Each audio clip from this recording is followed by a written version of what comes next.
Kagulat World. Naghahanda na ang buong tennis world para sa isa sa pinaka-inaabangang paghihiganti sa darating na Australian Open sa Enero 2026. Matapos ang dikit at makapigil hiningang laban sa MGM Macau Masters, kung saan muntik nang mapatumba ng ating Pinay Pride na si Alexandra Ella ang world number 9 na si Mira Andreeva, marami ang naniniwala na ibang Alex na makikita sa Melbourne Park.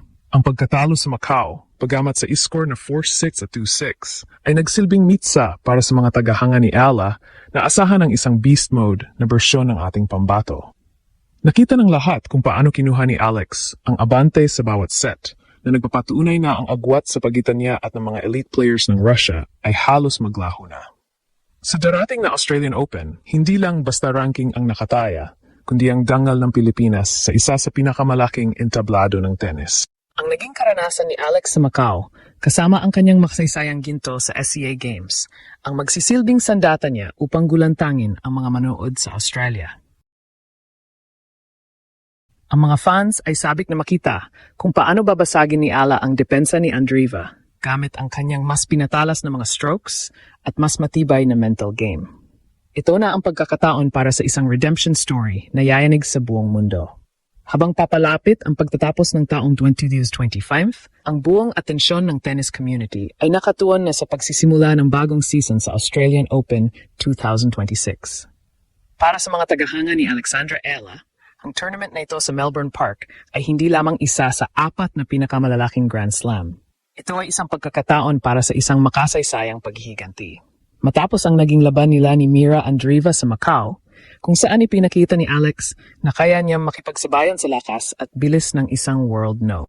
9. Marami ang naniniwala na ang ating Pinay Pride ay nasa bingit na ng isang malaking breakthrough. Ang beast mode na ating inaasahan ay hindi lang basta hype. Ito ay isang ebolusyon ng laro ni Alex na hinubog ng mga pagkatalo at tagumpay sa nakalipas na mga buwan. Sa Macau Masters, nakita ng buong mundo ang isang bersyon ni Alex Ella na hindi natatakot tumatake. Ang pagkakaroon ng 2-1 lead sa parehong sets laban sa isang elite player gaya ni Andreeva ay patunay na ang kanyang baseline power ay nasa elite level na.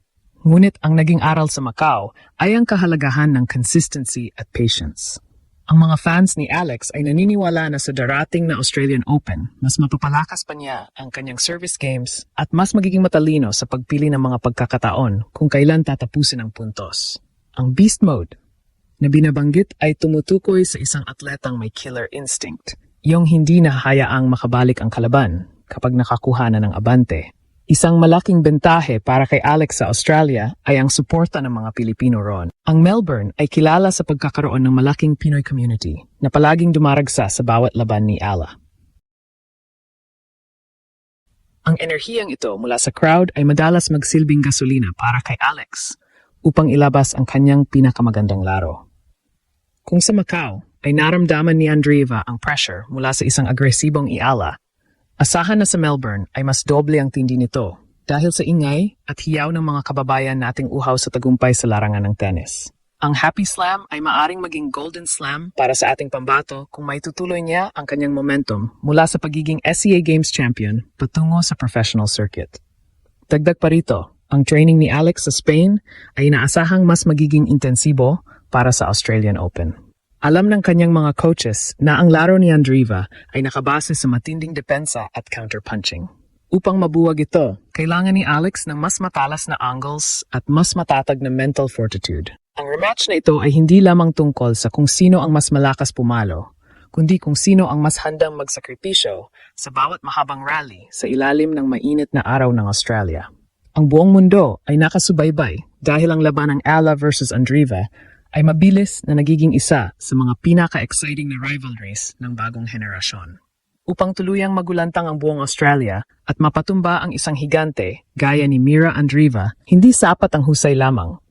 Kailangan ni Alexandra Ella ng isang katawan at isipan na handa sa pinakamatinding dusa sa loob ng court.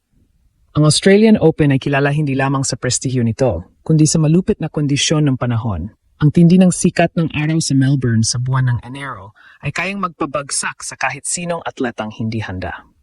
Dito papasok ang beast mode conditioning na kasalukuyang pinagtuunan ng pansin ng kampo ni Alex. Matapos ang Macau Masters, Nakita ng kanyang team na bagamat kaya niyang makipagsabayan sa lakas, kailangan niya ng karagdagang stamina upang mapanatili ang parehong antas ng bagsik mula sa unang set hanggang sa dulo ng ikatlong set.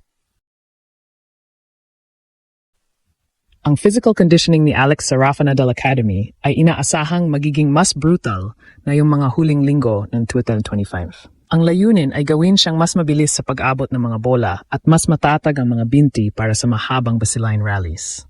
Si Andreeva ay kilala sa pagiging human wall. Ibabalik at ibabalik niya ang bawat palo mo hanggang sa ikaw ang magkamali. Ang sagot ni Alex dito sa Australia ay dapat isang beast mode na relentlessness. Kailangan niyang maging mas agresibo sa kanyang footwork upang palaging nasa tamang posisyon sa bawat tira. Ang bawat sprint at bawat drill na ginagawa niya ngayon ay nakadisenyo para sa isang layunin, ang hindi mapagod sa harap ng isang Russian prodigy na sanay sa marathon matches. Bukod sa physical, isa pang mahalagang adjustment ay ang kanyang first serve percentage. Sa kanilang laban sa Macau, nakita natin na kapag pumasok ang mga malalakas na serve ni Alex, nahihirapan si Andreeva na kumuha ng control. Sa darating na rematch sa Australian Open, ang serve ni Ala ang magiging kanyang pangunahing sandata. Ang isang beast mode na serve ay hindi lang basta malakas, kundi may tamang placement at variety upang hindi mabasa ng kalaban. Kung magagawa ni Alex na makakuha ng mas maraming free points mula sa kanyang serve, mababawasan ang pagod niya sa mga rallies at mas magkakaroon siya ng enerhiya para sa mga crucial na bahagi ng set. Ito ang aspeto ng laro na maghihiwalay sa isang top contender mula sa isang champion. Isa pang tactical na aspeto na ating abangan ay ang kanyang net play. Sa Macau, nakita natin ang ilang sandali kung saan sinubukan ni Alex na lumapit sa net upang tapusin ang puntos. Ngunit kulang pa ito sa Dallas. Upang talunin ang isang defensive player gaya ni Andreeva, kailangang maging unpredictable si Alex. Ang paggamit ng drop shots at pag-atake sa net ay magpipilit kay Andreeva na lumabas sa kanyang comfort zone sa baseline. Ito ang tunay na kahulugan ng beast mode, ang dominasyon sa bawat parte ng court. Hindi lang basta lakas, kundi talino sa pagpili ng tamang tira sa tamang panahon. Sa huli, ang pinakamalaking pagbabago ay ang mental shift. Mula sa kayang makipagsabayan, kailangang itanim ni Alex sa kanyang isipan na kayang manalo. Ang gintong medalya sa SEA Games ay nagbigay sa kanya ng sapat na kumpiyansa. Ngunit ang Australian Open ay ibang usapan. Dito susukatin ang kanyang giting laban sa pinakamahusay sa mundo. Ang beast mode na bersyon ni Alex Ala ay isang atletang hindi titigil hanggat hindi niya nakukuha ang huling puntos. Ang Australia ay handa ng sumaksi sa isang Pinay na hindi lang basta lumalaban, kundi isang Pinay na handang maghari. Sa Part 3, tatalakayin natin ang magiging impact ng laban na ito sa ranking ni Alex at kung paano nito babaguhin ang kasaysayan ng Philippine tennis sa 2026.